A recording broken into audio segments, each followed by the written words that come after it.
매년 10월 첫째 주일은 전 세계 교회가 함께 지키는 세계 성만찬 주일입니다. 이날에는 교파를 초월해서 전 세계 교회가 예배 때 성만찬 예식을 거행합니다.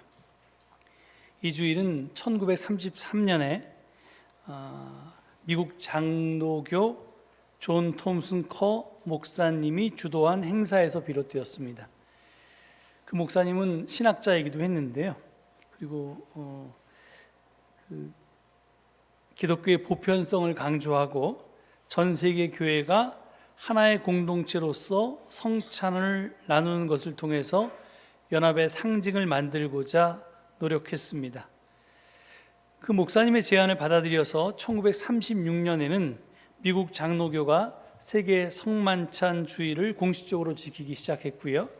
그리고 1940년부터는 미국 교회 협의회로 확대되어서 점차 다른 교단과 지역으로 퍼져 나가서 오늘에 이르게 되었습니다. 그리스도교의 역사는 분열의 역사라고 해도 과언이 아닙니다. 그런데 교파나 교회 분열의 중심에는 성만찬에 대한 견해 차이가 있었습니다. 그래서 이 성만찬을 부르는 이름도 로드 서퍼, 그래서 주님의 만찬이라고 부르기도 하고요. 어떤 교파에서는 홀리 커뮤니언, 그래서 거룩한 교제라고 부르기도 하고요. 유카리스트라고 감사례라는 뜻의 단어를 사용하는 교단도 있습니다. 그러니까 어떤 교파나 교단이 어떤 신학적인 입장을 가지고 있느냐에 따라서 성만찬을 부르는 이름이 다릅니다. 그리고 저희는 지금 성만찬이라고 부르는데 이걸 성찬이라고 부르는 교회도 있습니다. 그래서 그것도 신학자들 사이에서 견해가 달라서 그렇게 다르게 부르는 겁니다. 이게 만찬은 저녁 식사를 보통 뜻하잖아요. 예수님의 최후의 만찬이 저녁에 있었기 때문에 그것을 본땄기 때문에 성만찬이라고 불러야 한다, 이렇게 주장하는 신학자가 있는가 하면 그게 아니라 그냥 성찬이라고만 불러도 된다, 이렇게 주장하는 신학자도 있습니다. 하여간 이렇게 성찬에 대해서는 정말 신학적인 이 견해의 차이가 너무 심해서 그것 때문에 교파와 교단들이 분열되어 왔고 지금도 사실은 갈라져 있습니다. 그런데 그러다가 이 1982년 페루의 수도 리마에서 열린 세계교회협의회 WCC의 신앙과 직제위원회 총회에서 세례, 성만찬, 사역이라고 하는 제목의 문서가 채택되었습니다. 이게 Baptism, Eucharist and Ministry, 그래서 이 앞자만 따서 뱀 문서라고 하는데요.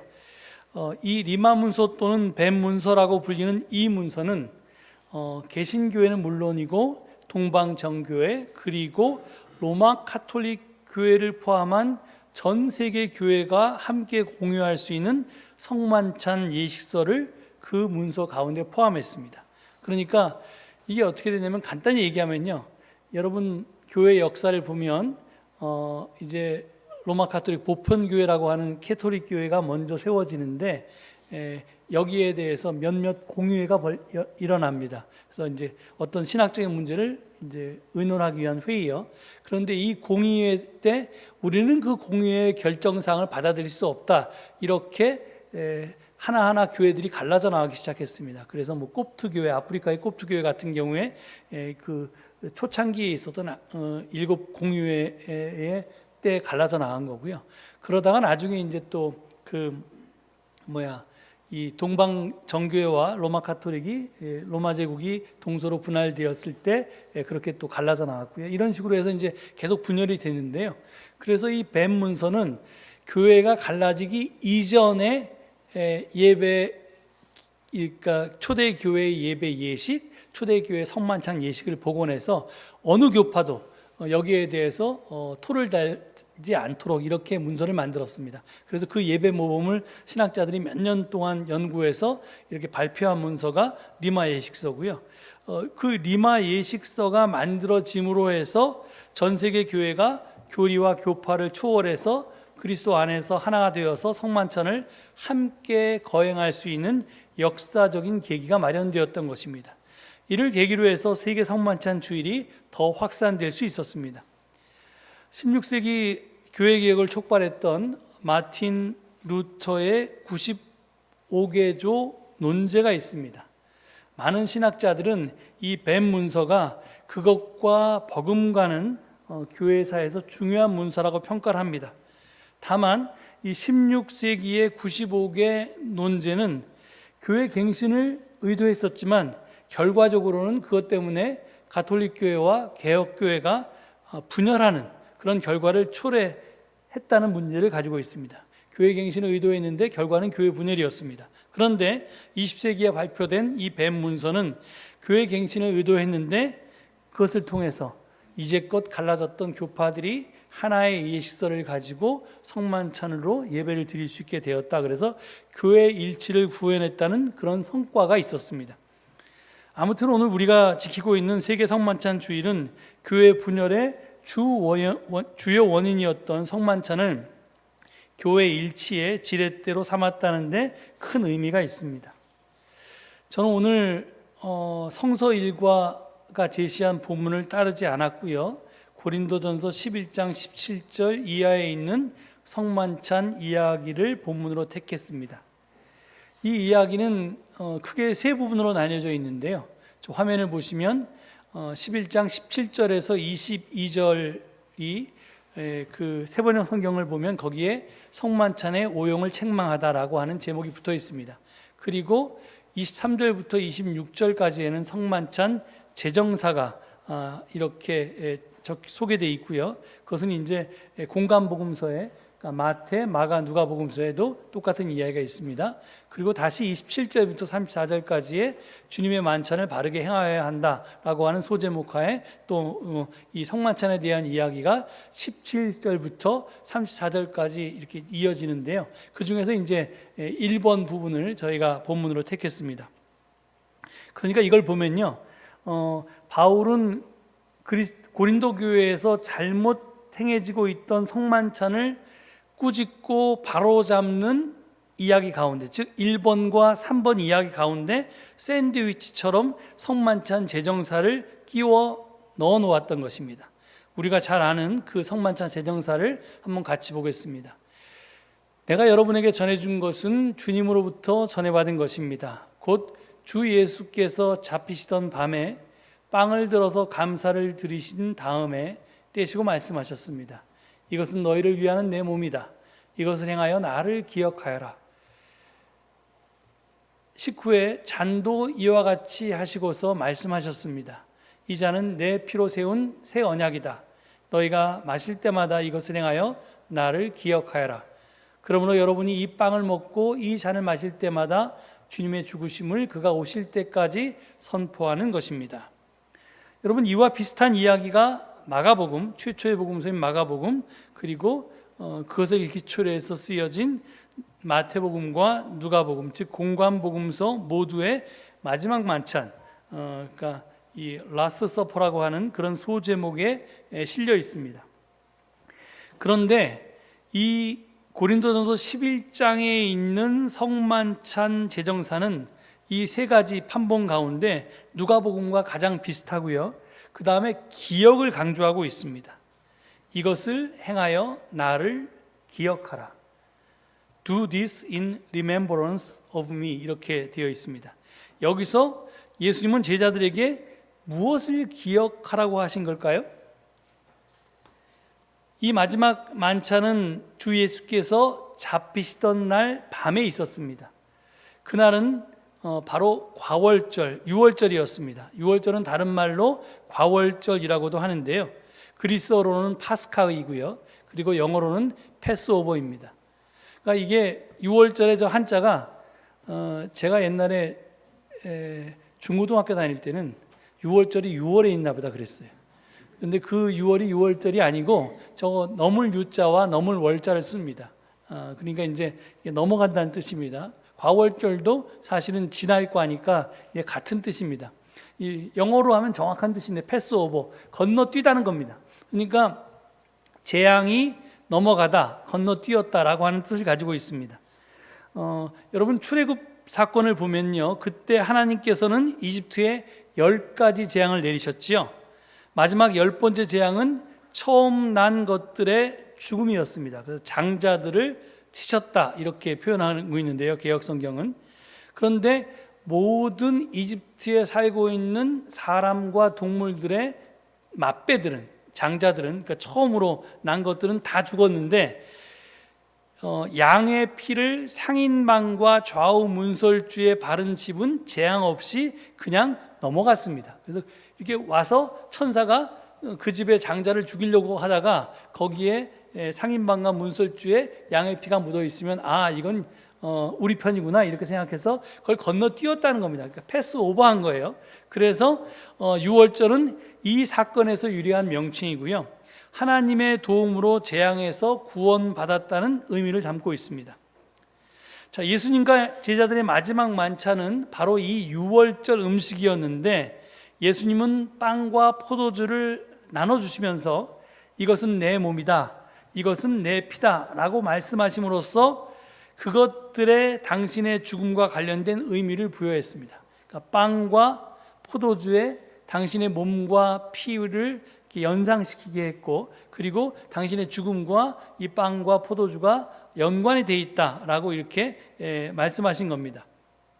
그러니까 조금 뒤에 있을 당신의 십자가 희생으로 인류가 멸망으로부터 구원받았다라고 하는 뜻을 내포하고 있습니다.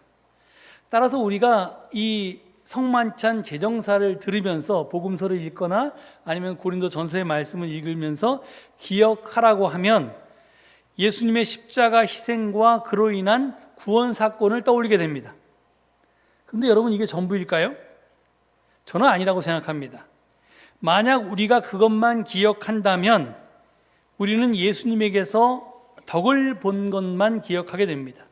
그래서 우리는 계속 예수님께 덕 보기만을 바랍니다. 그러니까 매년 사순절이 되면 예수님은 또 십자가의 길을 가시고 성금요일에 십자가에 달려 돌아가시고 우리는 감사합니다 그러고 그리고 이제 또 예수님께 감사하고, 그리고 또 자기 일상생활을 살다가 그 다음에 또 다음에 사순절이 되면 또 예수님은 또 십자가의 길을 걷고 이렇게 반복됩니다. 그러니까 예수님은 우리를 위해서 계속 희생하시고요, 우리는 그 덕분에 천국행 구원 열차를 무임승차하게 됩니다. 한마디로 구원은 공짜입니다. 하지만 여기서 말하는 priceless라고 하는 것은 예수님의 죽음이, 십자가 죽음이 값없다라고 하는 것은 값을 매길 수 없을 정도로 가치 있고 귀중하다는 뜻이지 공짜나 무료를 뜻하는 프리라는 뜻이 아닙니다. 그래서 priceless하고 프리를 동의어로 착각한 것에 바로 기독교의 타락과 비극이 있습니다.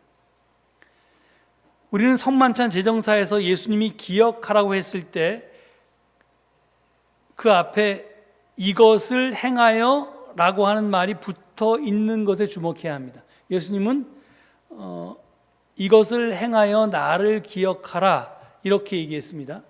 그런데 이것을 행하여라는 말이 성찬식을 행하라는 말일까요? 아닙니다. 공간복음서에 예수님은 결코 당신을 예배의 대상으로 묘사하시지 않았고요, 어떠한 예배의식도 제정하지 않았습니다. 신학자들은 예수님이 제자들과 함께한 마지막 만찬은 다양한 의미가 있다고 풀이합니다. 과거와 관련해서는 예수님의 공적 활동을 상기시키고, 미래와 관련해서는 그의 죽음을 기념한다고 그렇게 풀이합니다.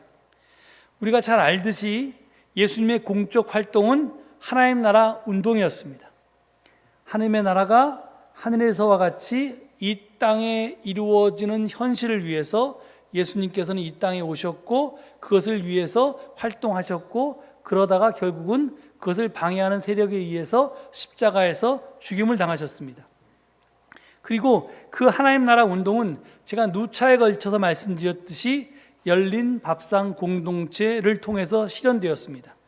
영어로 오픈 테이블 펠로우십이라고 하는데요, 그 밥상에는 남녀노소 또는 빈부귀천, 질병 유무 등에 상관없이 누구나 함께할 수 있었습니다.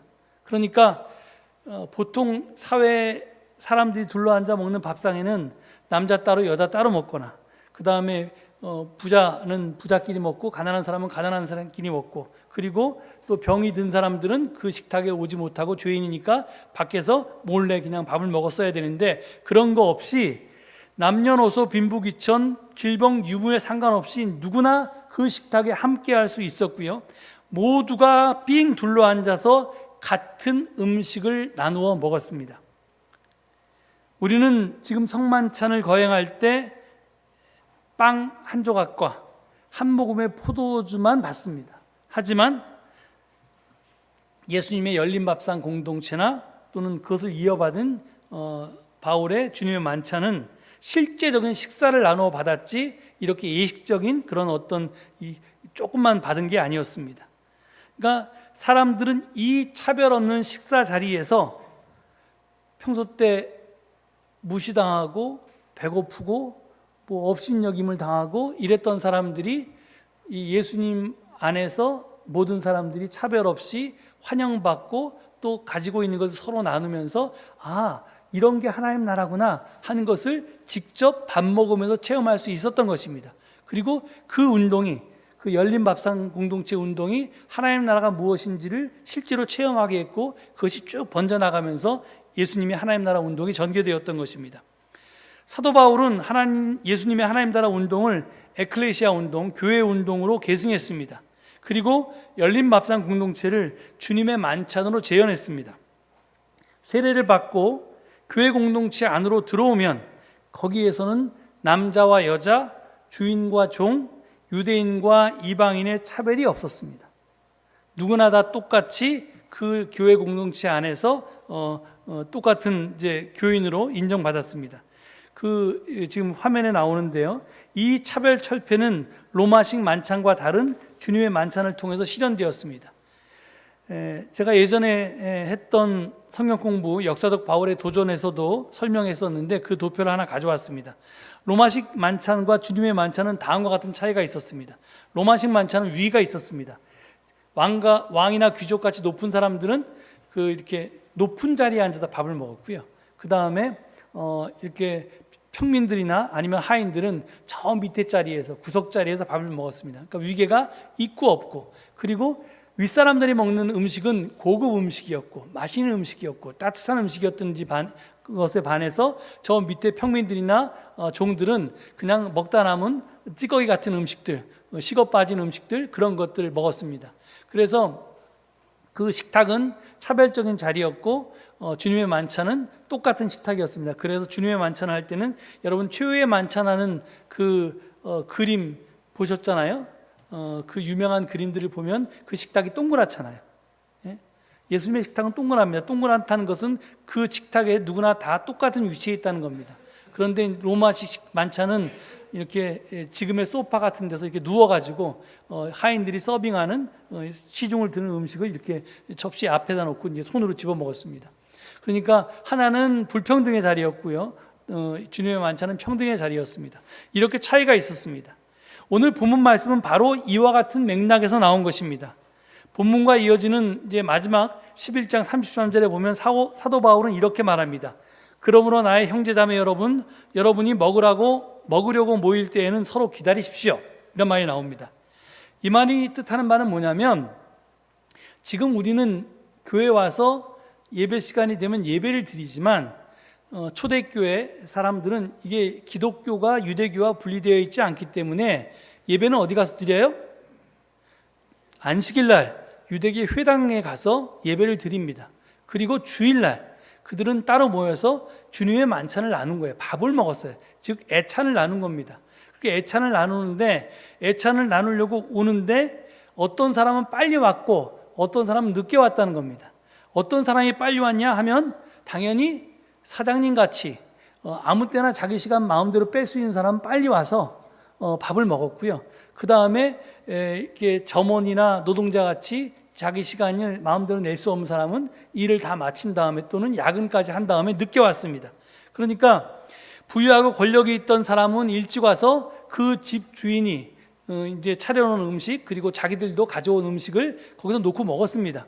조금 기다렸다가 먹으면 좋았을 텐데 그렇지 않고 그냥 자기네들끼리 먹기 시작했습니다. 그러니까 일찍 도착한 사람들이 주인이 차린 음식과 자기들이 들고 온 음식들을 다 먹고 나면 늦게 일을 다 마치고 온 사람들이 남아있는 찌꺼기 음식과 식은 음식을 먹었던 것입니다. 이는 주님 스타일의 만찬을 당시 세상의 사회적인 유계 질서와 불평등을 그대로 반영하는 로마 스타일의 만찬으로 환원시킨 것이었습니다. 하나님 나라의 역할 모델인 에클레시아에서, 교회에서, 구체적으로 고린도 교회에서 평등한 주님의 만찬이 아니라 불평등한 로마식 만찬이 행해졌던 것입니다. 이는 바울이 폐지했던 세상의 풍조가 다시 교회 내로 침투한 것이었습니다. 그래서 바울은 그래서는 안 된다고 그러면서 고린도 교인들을 꾸짖고 있는 것입니다. 이것이 오늘 본문 말씀입니다.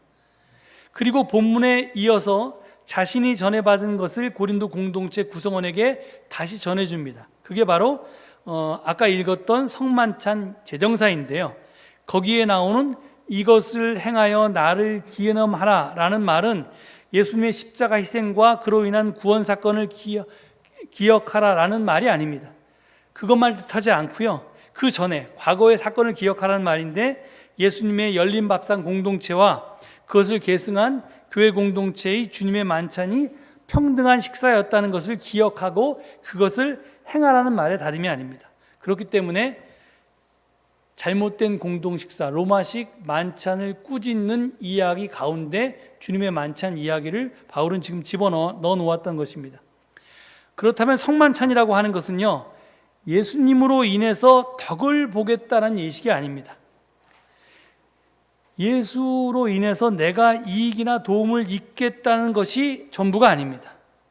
내가 예수님으로 인해서 덕을 보았으니까 이제는 예수님처럼 덕이 되겠다 하는 그런 결단하는 의식입니다. 값없이 덕을 입었으니 이제 이웃에게 이익이나 도움을 베풀어야 하지 않겠는가, 받았으니 이제 전해야 하지 않겠는가 하는 것을 되풀이해서 결단하는 의식이 바로 성만찬 예식이었습니다. 제가 오래전에 성만찬에 관한 국악 찬송가 가사를 쓴 적이 있는데요.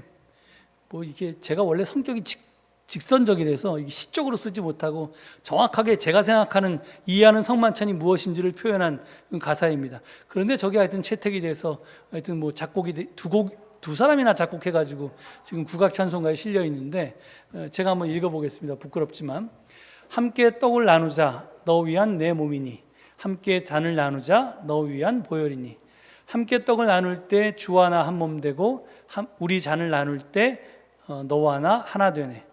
이제 세상 향하여 주 본받아 나아가세. 나 가진 것 나눌 때 주의 사랑 퍼지리.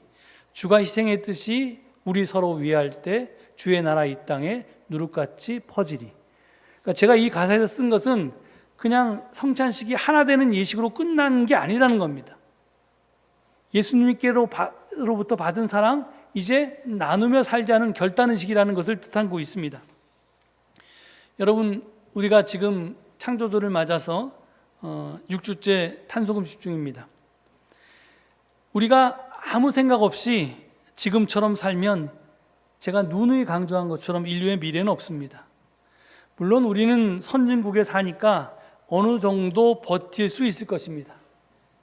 올 여름처럼 너무 더우면 에어컨 하루 종일 켜고 살면 되고요. 또 올 겨울에 엄청 추울 거라고 하는데 그러면 난방 따뜻하게 켜고 살면 됩니다. 기후재난으로 인해서 농수축산물의 가격이 올라가면 왜 이렇게 물가가 올라 툴툴거리면서 대형 할인 매장에 가서 상품 구매하며 살 수 있습니다. 하지만 우리가 그렇게 사는 동안 가난한 나라, 개발도상국의 사람들은 점점 더 죽음으로 내몰릴 것입니다. 제가 어젠가요? 우연히 아마존의 가뭄이 든 영상을 봤습니다. 지구의 허파라고 불리는 아마존에 많은 비가, 거기 당연히 열대 우림 지역이니까 비가 늘 내려야 되잖아요.